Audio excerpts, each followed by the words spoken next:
Canaria es mi mundo, el programa de la identidad canaria, con Alexis Hernández. Joaquín Carreras Navarro, historiador y además director, o en este caso codirector de material audiovisual más que interesante. Gracias por estar conmigo. Un saludo, Joaquín. Muchísimas gracias. Buenas tardes, gracias a ti por invitarme. Bueno, un acontecimiento. Estamos estrenando radiofónicamente, es raro, porque estrenar un audiovisual radiofónicamente es complicado. Bueno, presentarlo oficialmente a escasas 48 horas de que se haya concluido y cerrado, por lo menos por ahora, definitivamente, el documental titulado Cámara, el valor de la lucha. Tú, como historiador y documentalista, estás plenamente además satisfecho con el resultado de este documental que acaban de terminar tú y también con la codirección de Pilar Galván hace escasamente, como digo, unas 48 horas, después de que haya sido una iniciativa de ustedes propia para contar una historia muy especial. Sí, es tan especial como particular, es hasta espontánea, porque realmente el proyecto no surgió, no estaba previsto. Teníamos un proyecto anterior que tiene que ver con la historia de la lucha en Tegueste, encargada por el ayuntamiento, y claro, teníamos que trabajar la fuente oral y decidimos grabar las entrevistas. Y sí que cuando empezamos a tocar el tema etnográfico teníamos claro que Mamadou Cámara era un caso muy particular en el tema de la lucha en Tegueste, porque era reciente y porque, siendo las circunstancias de su historia, es un caso único. Uh-huh. Y sabíamos que lo teníamos que entrevistar. Justo, es que pero cuando hablamos con él ya nos dimos cuenta de que era otra historia aparte.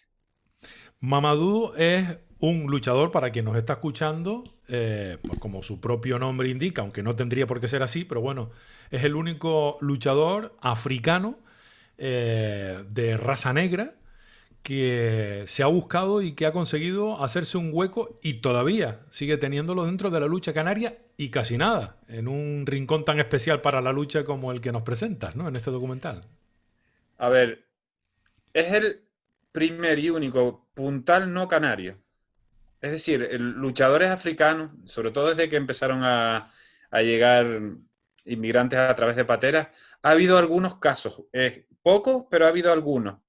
Pero claro, con la repercusión y el impacto que ha tenido Mamadou, que empezó sin apenas saber luchar, porque él en Mali no practicaba lucha ni nada parecido, a llegar a ser, en junio de este año, puntal A, que eso no lo había conseguido nadie fuera de Canarias, pues claro, hay bastante diferencia.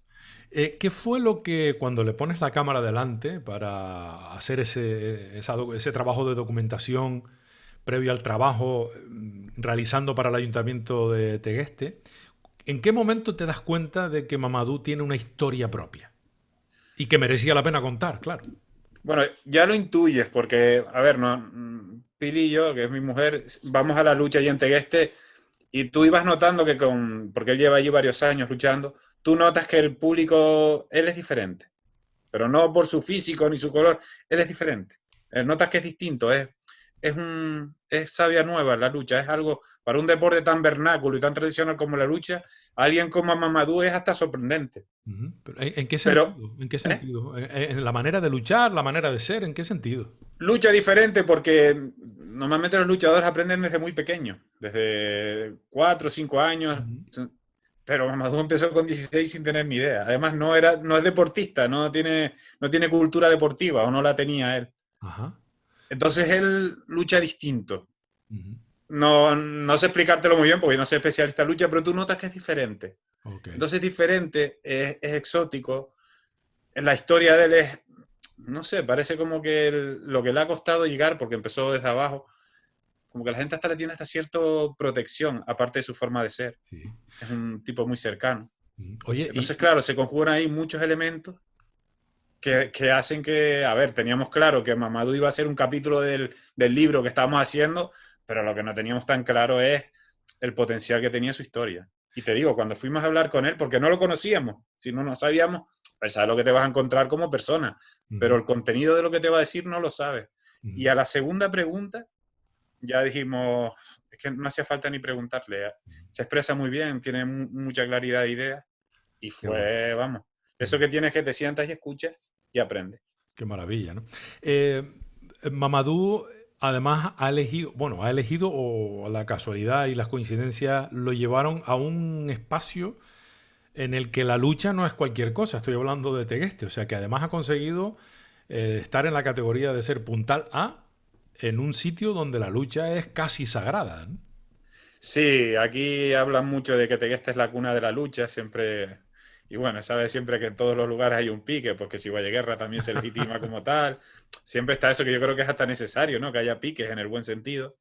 Ujú, Pero sí que es verdad que el tema de Mamadou empezó luchando en Machado, ujú, luego se fue a Llano del Moro, pero sí que yo creo que el vínculo es el entrenador que tuvo, que era Iván Ramallo, que era de Tegueste, ujú, y él yo creo que vio el potencial de Mamadou desde el principio, ujú. y él tuvo claro que si podía, pues, claro, también tienes el contexto es variable, depende de si los equipos lo quieren y tal, pero él tenía claro que si podía, él le veía potencial para luchar en el Tegueste. ¿En qué momento se interesó por la lucha canaria?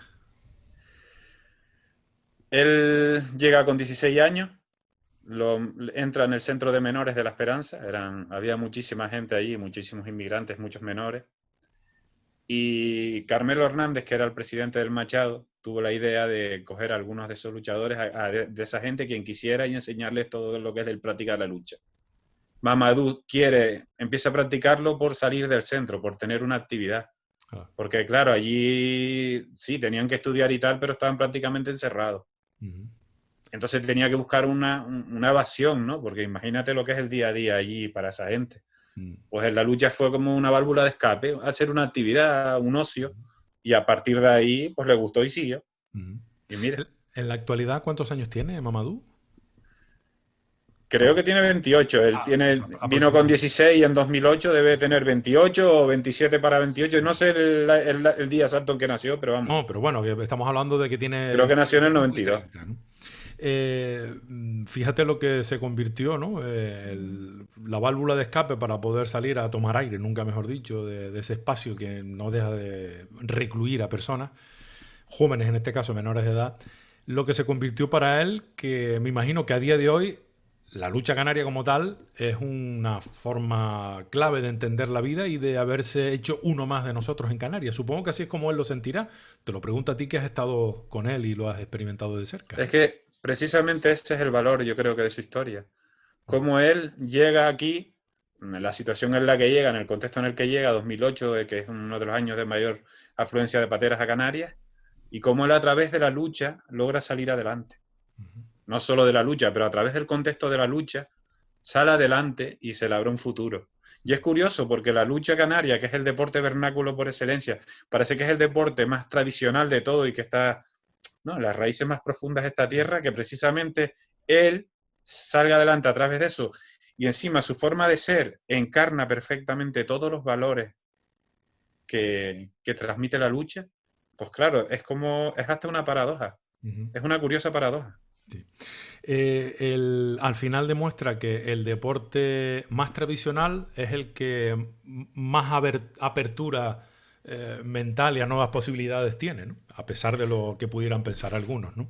Eh, ¿Qué tal fue recibido Mamadou desde el principio como luchador? Es decir, por los demás luchadores cuando ya pasa de aprender a luchar a efectivamente formar parte del que fuera su primer equipo allá en Machado. ¿Cómo lo recibimos los luchadores? Bueno, lo recibieron los luchadores del propio equipo, los luchadores canarios, ¿lo aceptaban? Me imagino que de buen grado.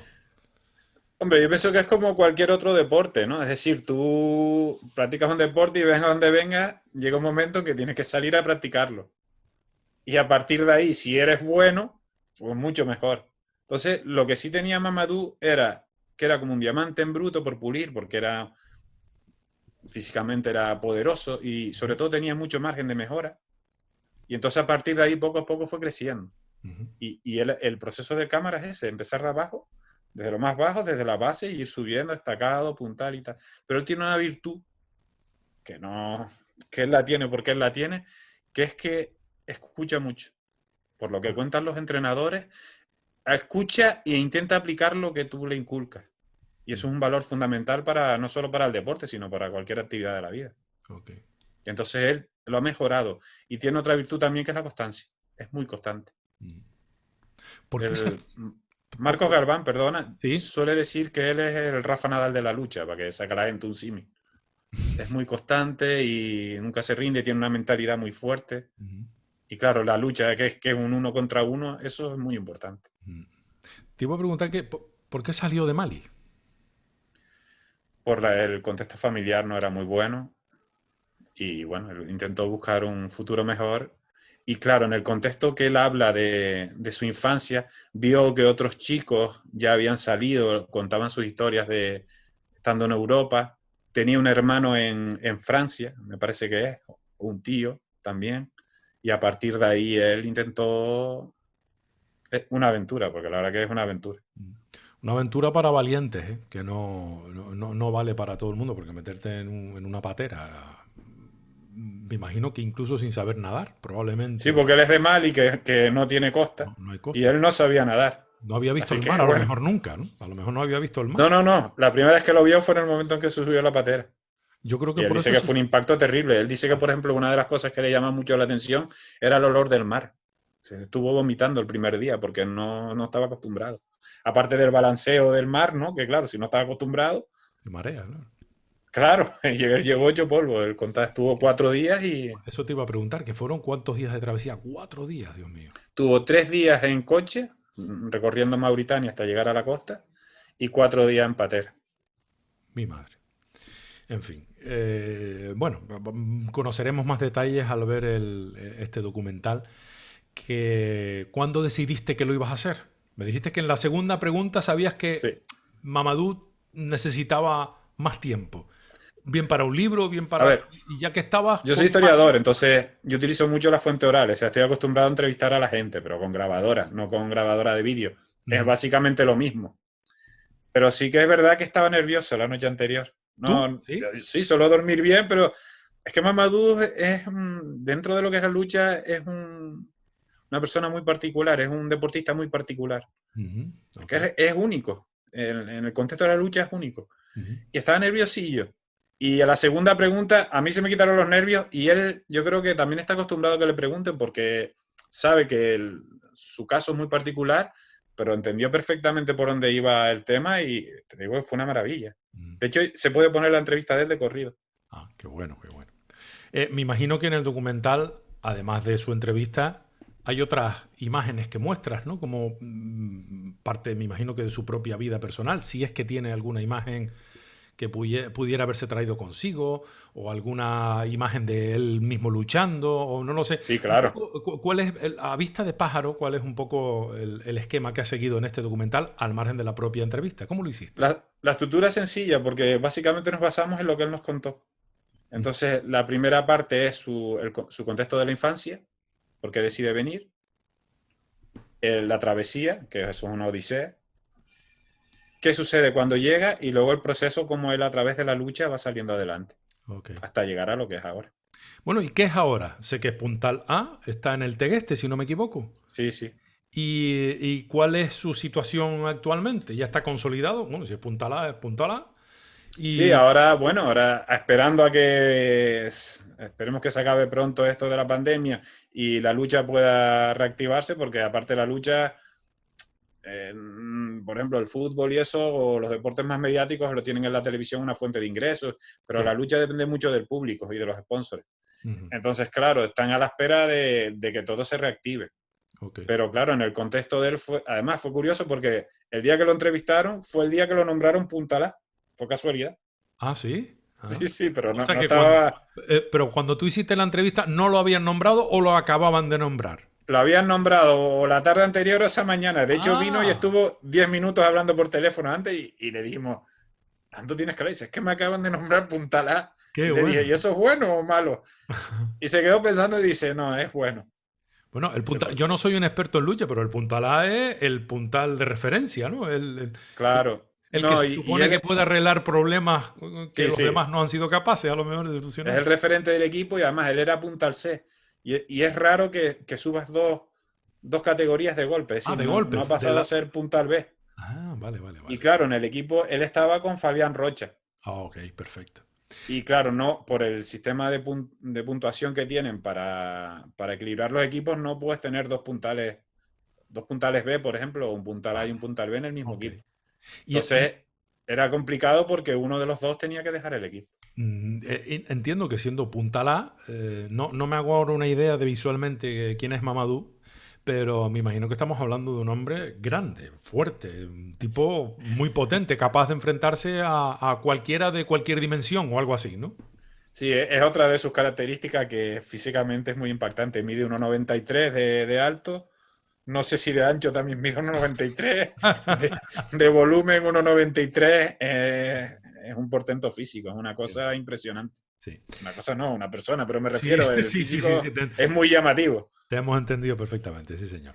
Dime, Joaquín, entre la entrevista y estas 48 horas escasas de culminación del documental, de este audiovisual, ¿cuánto tiempo ha pasado? Cuando hablamos con él, yo creo que fue el 20 de junio. O sea, de este 2020 también. Sí, sí, sí. Ah, vale, vale, vale. Es decir, la historia puede parecer que tiene que ver con el contexto actual que hay con la situación de las pateras, Sí, la llegada masiva ahora de las pateras a Canarias, ¿no? Que sí. tenemos un problema, ¿no? de acogida a esa gente, pero realmente la idea surgió en enero. Si no Ah, tiene nada que ver con el contexto actual. vale.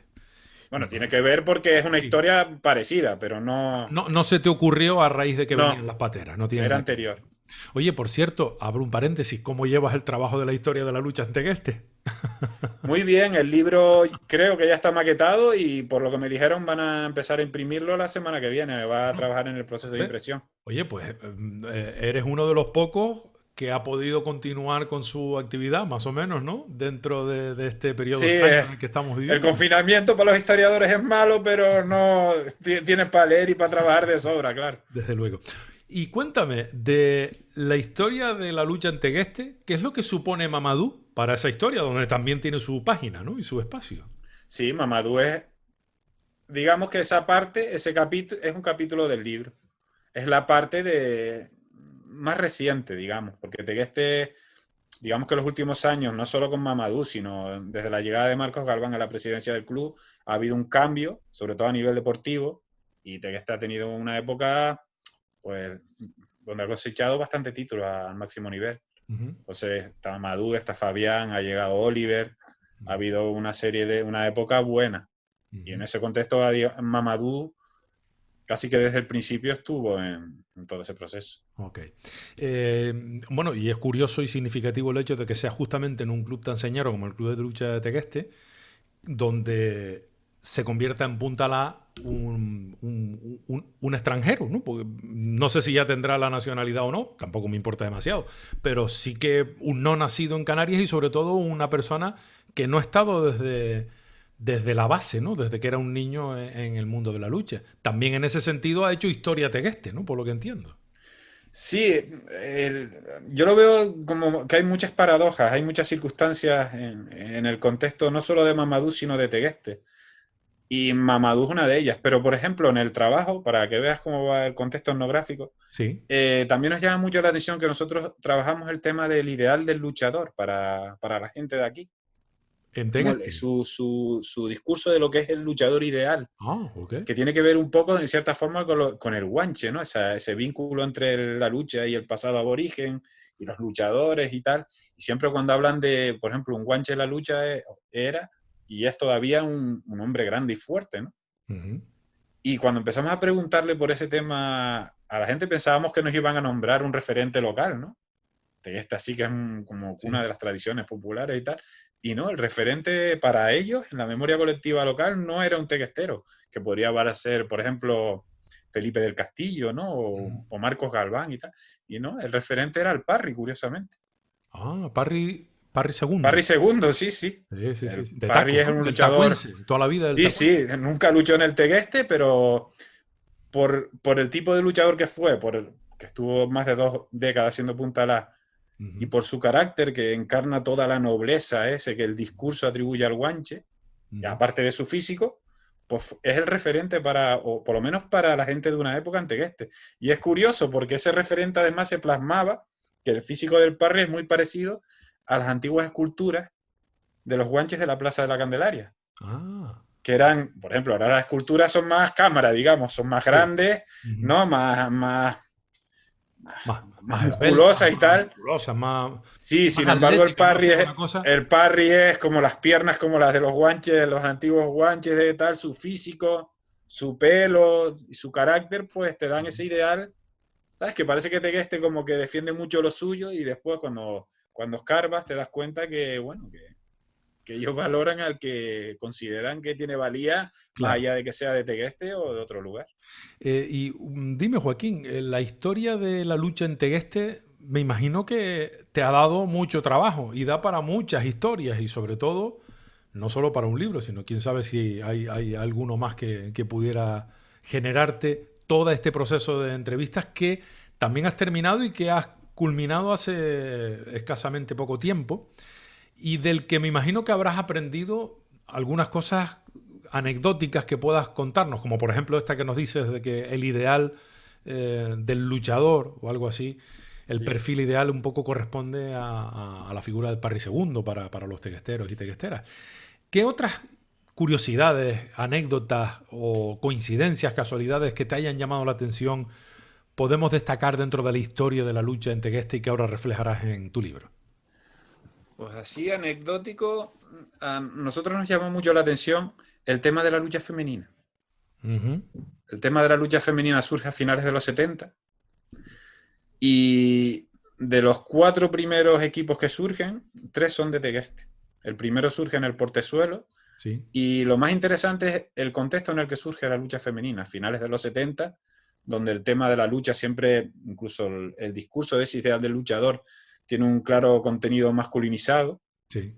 Y sin embargo, las mujeres empiezan a luchar, empiezan a romper ciertos tabúes respecto a esa práctica deportiva, que puede parecer que en un deporte tan tradicional y vernáculo como es la lucha puede tener prejuicios respecto a ella, y sucedió lo contrario.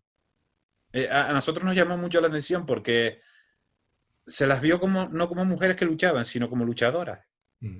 Y tenían una virtud muy buena, por lo menos es lo que cuenta la gente, y es que la lucha masculina ya era una práctica, tenía tal competitividad que claro, influía mucho el marcador, la táctica de los equipos. Sin embargo, las chicas que empezaban a practicar ese deporte, digamos que estaban más libres de toda de esa competición y luchaban más por el arte de luchar. Y la gente llegó a valorar incluso más la lucha femenina, cómo luchaban las mujeres, a pesar de que era una práctica reciente, que la de los hombres, que era como más táctica, era más ganar. Sin embargo, la lucha femenina era más luchar. Ganas, ganas, pierdes, pierdes. Ok. Y las valoraron por eso. A mí me llama muchísimo la atención ese aspecto, porque tienes muchos prejuicios respecto a la lucha femenina y después te das cuenta que los prejuicios son de fuera. Me imagino que habrás tenido oportunidad de hablar con alguna luchadora de aquella época. ¿Es Sí, sí, posible? fueron ellas precisamente las Las que que te nos contaron dieron. esta historia. Ok. Claro, yo no ni Pili ni yo lo sabíamos. Fueron ellas las que nos lo dijeron, con lo cual nos llamó muchísimo la atención. Sí. Oye, ¿qué pasa en Tegueste para que cuando se abre la veda de la lucha femenina aparezca un equipo en el Portezuelo y 3 en Tegueste? ¿Cuánta luchadora había? Yo creo que ellas cuentan que la lucha femenina empezó como, sabes que mucho antes en la fiesta, por lo menos en la fiesta Teti, y yo creo que en otros lugares también, se hacía una luchada como un amistoso, era parte de la fiesta. Es decir, aquí en Tegueste, que en el municipio, una fiesta sin lucha no era fiesta del todo, ¿no? Es como ahora en día hoy una fiesta sin verbena, Ok. vamos a decirlo así. Entonces, a un grupo de chicas del Portezuelo se le ocurrió hacer un equipo de lucha y participar en una exhibición que le hicieron en el PRI. Y a partir de ahí, claro, las chicas de los sitios cercanos de Tegueste dieron, hombre, si pueden hacerlo ellas, ¿por qué nosotros no? Y empezaron a hacer ellos, no sé si llamarlo equipos, pero empezaron a juntar chicas y a partir de ahí empezaron a hacer equipos federados y una competición. Mira, en los 70 empiezan a luchar públicamente, pero ¿dónde aprendieron? Porque eso no se calza uno, no se pone uno el calzón de lucha, va a luchar directamente. Tenía que haber algún tipo de, ¿no? De escuela previa, de enseñanza, de practicidad, de hábito diario, supongo yo. ¿Y qué pasa? Que hasta ese entonces no había sido público nunca. Bueno, por lo que nosotros hemos investigado, a principios de los 70, la Universidad de La Laguna algunas chicas empezaron a hacer la lucha canaria como práctica, pero como una parte de exhibición dentro de otros deportes que se practicaban en la universidad. Ujú. Fueron como la antesala. Pero sí que es verdad que, aparte de eso, en los 70 también es un contexto en que la mujer empieza a romper determinados tabús, no solo en el deporte, sino en otras circunstancias de la vida. Pero sí que es verdad que en el municipio de Tegueste empezaron también de manera espontánea, siempre habían luchado en cierta forma, o no era habitual, pero tampoco era tan extraño una chica luchara a lo mejor con su hermano de manera privada, en una era. Y sí que es verdad que esas chicas del portezuelo empezaron a luchar, pero para hacer una actividad de ocio, y a partir de ahí se fue desarrollando todo. Es decir, empezaron a luchar, les gustó, dijeron, ¿por qué no podemos participar en la fiesta y hacer pues en vez del número de solteros contra casados, que era muy habitual antiguamente, Lo pues típico. hacer una lucha femenina? Y resultó una atracción más de la fiesta y a partir de ahí fue derivando. Mm. Y en Nunca, otros lugares gustó la idea y se desarrolló. nunca se dio el caso de equipos mixtos, ¿no? Que yo sepa, no. No, no, en principio. Es decir, Y de lucha en la femenina fiesta a lo contra mejor sí masculina, puede no. luchar un chico contra una chica, pero en el contexto de esa época ni era habitual y yo creo que a lo mejor en la esfera privada puede que lucharan entre un hermano y una hermana, pero a lo mejor en la fiesta luchar un hombre contra una mujer, No, no estaba muy bien visto. sí, a lo mejor en un plano festivo, pues Bueno, a lo que... mejor sí, pero es que no, tampoco tiene. Me imagino que por la cuestión de peso, envergadura, categorías y tal, no es equiparable a lo mejor. En algunos casos sí, en otros no, supongo, no lo sé, ¿no? De todas Sí, a lo formas, mejor... era exclusivamente una curiosidad, no era nada más que una curiosidad. Mira, y de todo aquello, ¿qué queda a día de hoy en Tegueste y hasta donde tú sabes en la isla? De la lucha De femenina. la lucha femenina, sí. Es decir, a mediados, no duró mucho la lucha femenina como competición regulada cuando surge a finales de los 70, duró hasta poco más de la segunda mitad de los 80, y ahora creo que en los últimos años se está empezando a recuperar. Ujú. Están empezando a desarrollar algunos equipos y están intentando empezar a hacer como una competición más formal. Ok. Y en cuanto a la lucha canaria masculina en Tegueste, ¿hasta dónde tenemos que remontarnos? ¿Hasta el 1400 no sé cuánto? ¿O hasta Esa es una dónde has buena llegado? pregunta. Cuéntame. Yo de eso no tengo respuesta porque hay mucha controversia sobre el tema de si realmente la lucha canaria como tal fue ejercida por los aborígenes. Ujú. Hay siempre ha habido una controversia respecto a si la lucha canaria realmente surgió, es una lucha que practicaban los aborígenes o algo parecido, o realmente surge en el contexto del siglo XIX, a partir de esos ideales románticos y tal, surge la lucha canaria como una práctica que se empieza a desarrollar y fomentar, sobre todo en las capas populares, Ujú. y a partir de ahí se desarrolla como práctica. Pero también es verdad que la lucha canaria de hace un siglo Sí. no estaba regulado de la misma manera que ahora. Ya. El simple hecho del momento de empezar a luchar, pues estaba mano al suelo, mano a la espalda, había diferentes variantes que se han ido unificando. Joaquín, hasta donde tú sabes, el primer documento en el que se cita algo relacionado con la lucha canaria, entonces habría que datarlo en el siglo XIX o hay alguna referencia a lo mismo anterior. Que Es que tú sepas, depende ¿no? depende de si, por ejemplo, creo que fue Mague, un aborigen majorero Sí. que se capturó y llevaron a la corona castellana a principios del siglo XV, Ujú. que es nombrado porque practicaba lucha allí en la corte y no había quien lo tirara. Ok. Si entiendes que Mague practicaba lucha canaria o algo similar, Vale. pues entonces sería, pues a lo mejor ese sería el primero de los primeros documentos que se entiende que Ujú. practicaba lucha canaria. Pero claro, es que la lucha canaria es regional, por ejemplo. Se Vale. entiende que la abarcan las 7 islas, Sí. ¿no? Ujú. Pero claro, hablar de lucha canaria regional en el contexto aborigen, donde se supone que las 7 islas, por lo menos en la época en que llegan los conquistadores, no tenían comunicación entre sí, pues claro, había 7 luchas canarias, tenían una... ¿Entiendes? Es un tema complicado. A no ser que habría que buscarle tal vez el origen, digo por elucubrar, ¿eh? El origen en el norte de África, de donde se supone que llegan los japoneses. Que claro, todos son teorías, ¿no? En principio todos son Claro, es teorías, que ¿no? luchar, yo creo que todas las culturas en cierta forma tienen algún tipo de lucha. Ujú. Es decir, por ejemplo, cuando en las crónicas de la conquista hablan que Ventagaire tira doramas y lo deja con la espalda en el suelo, te da a pensar que eso puede ser lucha canaria, lo que hicieron, algo parecido. Ajá. Pero es que después también tienes que la conexión desde que llegan los conquistadores, de las crónicas, hasta el siglo XIX, que se empieza a desarrollar los periodistas, las fuentes escritas y las fuentes documentales se amplían mucho más, hay un vacío muy grande. Entonces, es Digamos que complicado. Y aparte que no es mi tema realmente, yo no soy un especialista en la historia de la lucha canaria como no, has controlo el centrado. ámbito de Tegueste, pero Exacto. Y además, en la historia de la lucha canaria, más o menos tal cual la entendemos hoy, digamos, claro, medianamente organizada de unos equipos que se enfrentan a otros, independientemente de que la norma se haya ido adaptando con los tiempos, ¿no? Y en claro. ese sentido, la primera referencia en este orden, a la que has tenido acceso sobre cuándo oficialmente hay alusión en algún texto, como digo, publicado, a digamos, un enfrentamiento entre un club y otro de lucha canaria, porque la verdad es que tampoco sé si al principio existían clubes, me imagino que grupos de No, amigos. aquí ¿Cómo en Tegueste los funcionaba esto? llamaban partidos, se llamaban Un partido de partidos. lucha. Sí, Ah, eran partidos, eran como equipos de localidades, digamos. ok. Sí que es verdad que se puede Pedro entender, Álvarez contra el Casco, o algo así. sí, algo así, pero sí se puede entender que, por ejemplo, Domingo Rivero, que fue un investigador teguestero y que fue el que editó el primer reglamento de la lucha en 1943, sí Ujú. habla en los escritos que hacía para prensa, a mediados del siglo XIX, habla de una célebre luchada que la llama la luchada de la media montaña, donde luchaban luchadores del norte de la isla contra luchadores del sur, que creo que se concentraron en Candelaria. Ajá. Claro, esa luchada de la media montaña también tiene un toque mítico, es decir, la nombra él, pero no hay constancia de otros escritos y las referencias que él tiene muchas veces son orales. Vale. Entonces, y ahí, por ejemplo, nombra un luchador célebre de Teguestero de esa época, que era Pancho Melián, y a partir de ahí, por ejemplo, es donde yo empiezo a trabajar lo que es el contexto, digamos, histórico. Ok. Ujú. Pero claro, las referencias escritas sobre la lucha, No. por ejemplo, en prensa, la prensa más bien es urbana, sobre todo a finales del 19.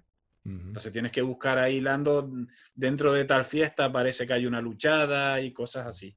Y me imagino que el libro también lo habrás ilustrado con algún tipo de imagen, supongo, ¿no? Sí, claro, claro. En este sentido, ¿cuál es la referencia gráfica más antigua que has conseguido de esta lucha canaria que conocemos hoy Pues o bastante parecida? puede ser de los años 20 o 30. Ok. No te Ah, pues, sabría decir con exactitud. pero Sí te vamos, digo que lo que nos llamó mucho la atención fue en audiovisual, conseguimos una grabación de una lucha canaria del año 40. no me digas, Y sí. sí, sí, sí. Además, creo que son teguesteros los que Ah, luchan. Y fue un documental que se llama Tierra Canaria, que es ah, buenísimo, del año 41, que habla costumbres de esta tierra y ensalza a los luchadores. Pero es que además, cuando lo ves luchar, dice, mi madre, cómo ha cambiado la lucha, porque ¿en son serio? cosas que no se dan ahora, vamos. ¿Y que fue una producción Sí, canaria o sí, una bueno, producción de alguien de la península que vino, alguna, o sí, incluso algo como televisión? si fuera un... Bueno, televisión no, porque la televisión empezó en 1956 en España. O sea Pues que no puede debe ser ser algo televisión. del Nodo o algo así, que publicaron algo a principios de los 40 y hicieron un reportaje como de prácticas tradicionales de Canarias Ah, y sí. del norte de Tenerife debe ser, porque salen los barcos de Tegueste, sale como una especie de Ah, romería. me estás hablando de los años 40, o sea, recién Sí, terminada la guerra principios además. civil. Sí, sí, sí, principios de los 40, es decir, la época del hambre, que Sí. allí... Y sale la lucha canaria. Salen luchadores y el público está todo vestido de magos. Una cosa muy... ¿En serio? Vaya, Sí, sí, sí, una Tierra cosa Canaria, me lo tengo rarísima. que apuntar. Me imagino que habrás accedido a través de la Filmoteca Canaria, a lo mejor. Sí, sí, Ah, bien, pues me lo tengo que exactamente. apuntar por curiosidad, por ir a verlo allí, si es De hecho, al posible. principio del documental lo ponemos esas imágenes, ¿no? Para el origen del tema de la lucha y tal. Y el chico que te digo que nos vino a asesorar, nos Sí. preguntó que dónde habíamos sacado esa joya, que no le sonaba de nada. Y Qué bueno, qué es bueno. raro, sí, es Qué bueno. rara en el buen sentido. Oye, de verdad, Joaquín, tu trabajo es apasionante, ¿eh? Me parece a mí, abro un paréntesis dentro de esta conversación, porque me parece que te lo tienes que pasar de escándalo, ¿no? Sobre todo cuando descubres alguna joya como esa a la que estamos haciendo referencia, ¿no? ¡Qué aventura! El tema audiovisual yo lo controlo menos. Ahí disfruta más a Irán, que es el chico que lo lleva. Y no dice, mi madre, esta joya, y él es el que más o menos lleva esa parte. Pero sí que es verdad que yo creo que pasa en todos los trabajos que hace uno con fuente oral. Aprendes mucho de la gente, sea en la lucha canaria, sea en En lo otros que trabajos sea, que ¿no? hemos hecho. Yo disfruto, sinceramente. Sí. Hombre, porque tú te has hecho bueno, y lo estás haciendo cada vez más, pero te has hecho un nombre, un hueco y además te has convertido en un auténtico experto en ahondar en cuestiones que tienen que ver con lo etnográfico, ¿no? Con lo popular y con lo cercano, con las historias. En este caso, bueno, pues hablamos de Tegueste, pero de cualquier otro lugar. En ese sentido, me imagino que todavía hoy te sigue sorprendiendo, ¿no? Hagas un audiovisual o hagas un libro sobre la historia de la lucha canaria en Tegueste o sobre cualquier otro tema. En este aspecto, ¿qué es lo que más te ha sorprendido a la hora de documentarte para hacer este volumen?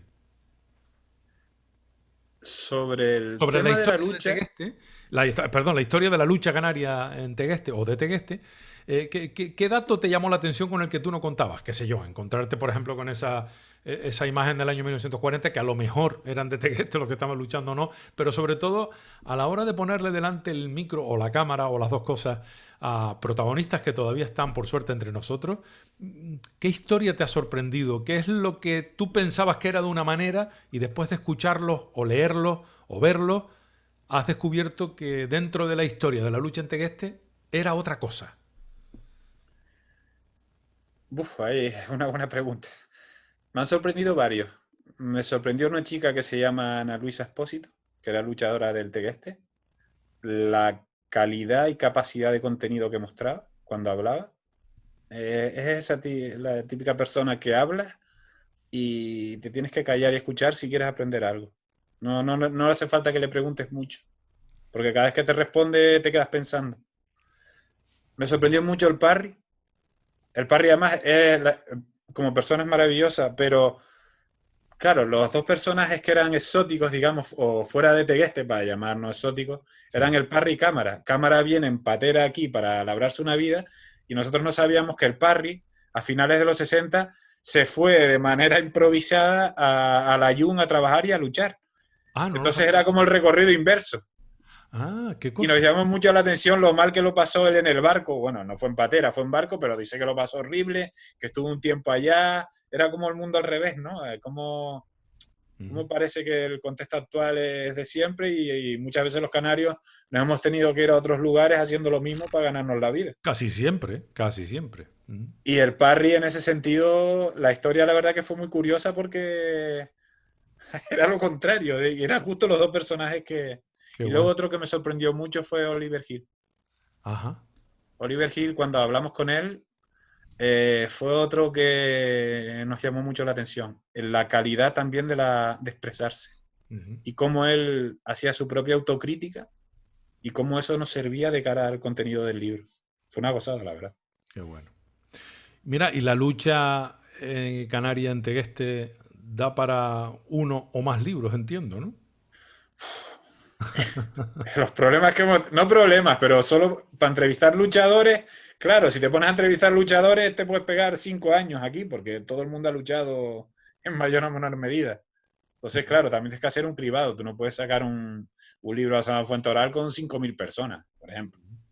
Entonces tienes que seleccionar y a veces es duro porque hay gente que a lo mejor hubiera merecido reflejar su historia o sus opiniones y no has podido. En ese sentido, siempre te queda alguien que piensas hubiera podido cogerlo. Ujú.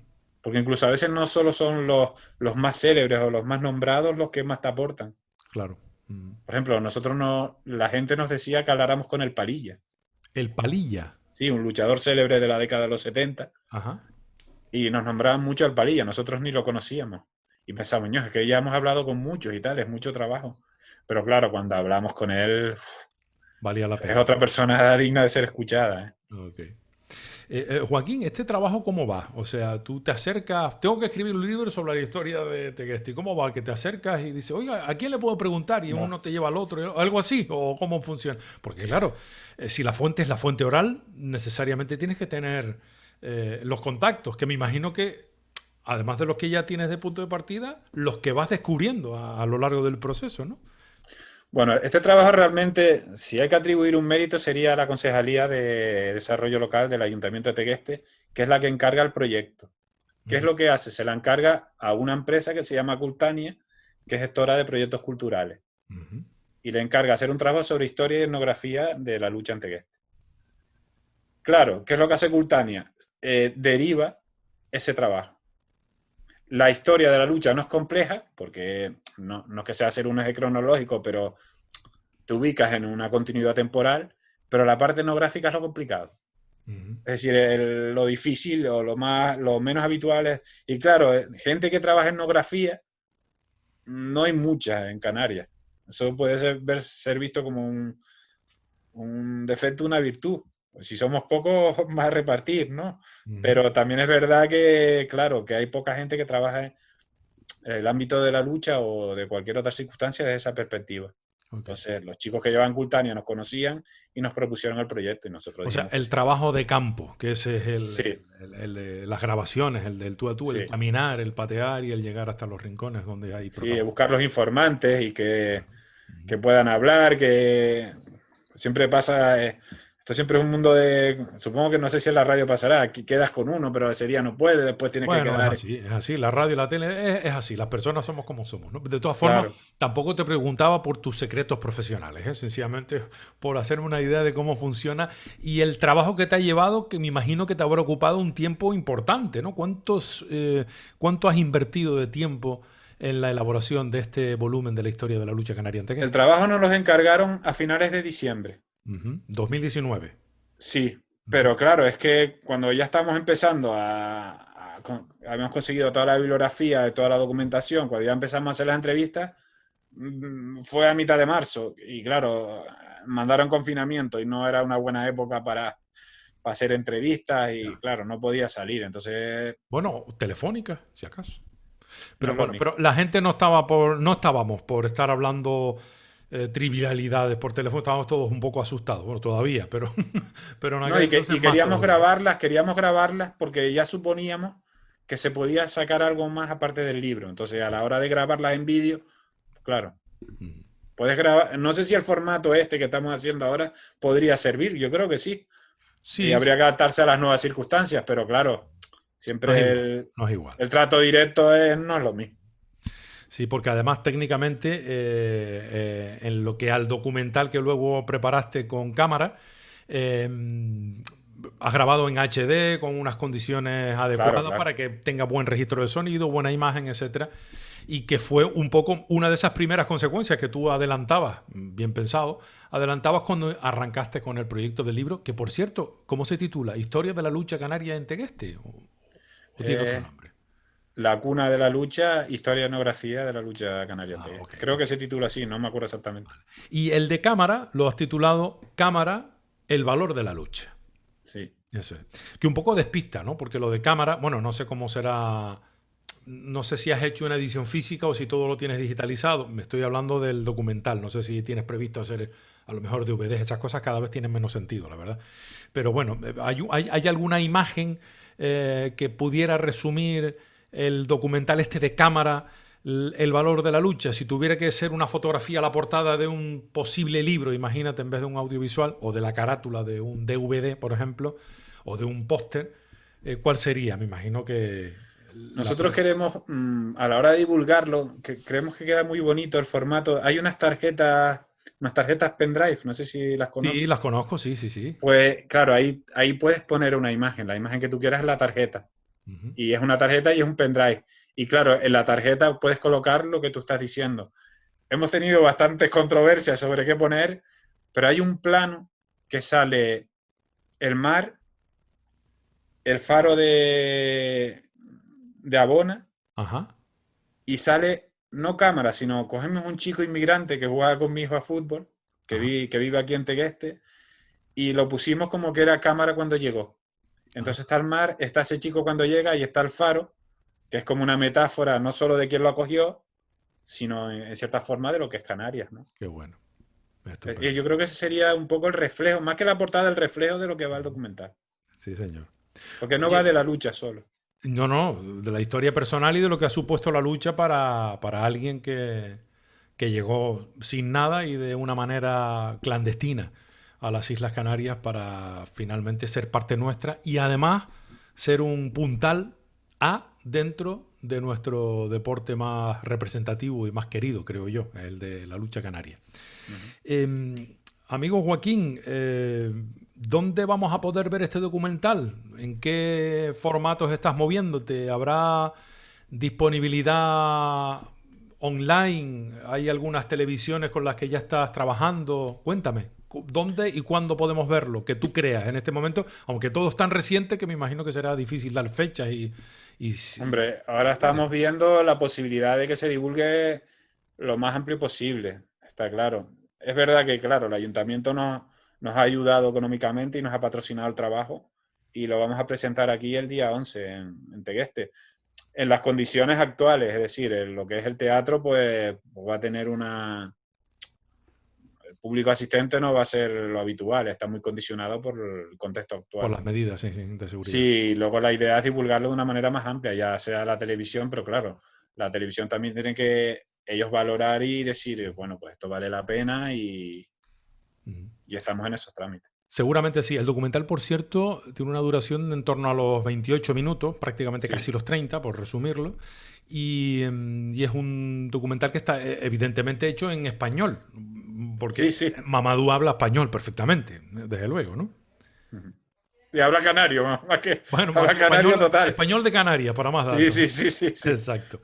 Pues estaremos muy pendientes. Te felicito a ti y a todo el equipo, que incluye, por Muchas supuesto, a Pili, a Pilar Garbán, a tu mujer, y que ha puesto también toda su buena voluntad y su buen hacer para, junto con el resto de personas, elaborar este documento que creo que es interesante, sobre todo porque es curioso, porque es ejemplarizante, porque es representativo y además actual. Por desgracia, sigue siendo máxima actualidad la emigración, en este caso la migración o la inmigración a Canarias desde la África más cercana, y que no siempre tiene por qué tener un final desgraciado, sino a veces la vida nos premia con una bonita historia como la de Mamadou, que si bien no ha sido fácil, por lo que deduzco de esta entrevista, sí que tiene por lo menos un final, vamos a decir que más agradable, más certero, y que me imagino que ha sido también deseado por él, porque Mamadou, entiendo, Joaquín, que está feliz, ¿no? Sí, hombre, yo lo conozco, sobre todo a partir de este tema, pero tampoco que sea amigo de él y tal. Pero, a ver, otra de las cosas que es que Mamadou es buena persona, o sea, en esencia es una buena persona y es un chico, por lo que a mí me parece, bastante risueño. Qué bueno. Siempre, por lo que nos han contado los que han vivido su historia, los que han estado en contacto con él desde hace tiempo, que siempre lo fue desde el momento en que llegó, a pesar de las circunstancias, siempre fue un chico risueño y tiene una serie de valores que yo creo que es el mérito del trabajo. Es decir, que haya llegado a Punta está muy bien, pero sobre todo son los valores humanos que él tiene. Más importante. Esa es la clave de todo. Más De él y de todos, no de él, sino de todas las personas. Joaquín Carrera, historiador, te agradezco mucho tu tiempo, te agradezco muchísimo tu trabajo y estaremos muy pendientes de tus siguientes proyectos, que me imagino que ya tendrás alguno a la cabeza, ¿no? Hombre, tengo uno en la cabeza, pero ese es tan raro que yo no sé si mencionarlo. Mejor entonces que quede todavía en tu cabeza, no vaya a ser que se tuerce. Todo el que me conoce sabe que mi sueño, entre comillas, es trabajar el origen de la Gala Drag. Me parece un tema precioso. El origen de la Gala Drag Queen. Sí, me parece un tema que no se ha trabajado absolutamente nada. Y me parece Estás hablando de la Gala Drag, en este caso de Maspalomas, que fue donde arrancó. Tendrías que ir a Maspalomas en origen. Ajá. Pero vamos, sería el contexto de la Gala Drag de Gran Canaria, desde Las Palmas, pero a partir de ese otro contexto. Me parece un tema, yo no entiendo cómo no se ha trabajado en él, sinceramente. Bueno, pues entre porque tú y yo... es un icono de la isla. Después te paso algún que otro contacto por el que empezar a tirar del hilo. Bueno, vamos a ver cómo acaba lo de cámara. Bueno, acabará muy bien porque así ha terminado. Fantástico. Y será un éxito, ya verás que sí. Ojalá. Joaquín, muchísimas gracias, de verdad. Enhorabuena.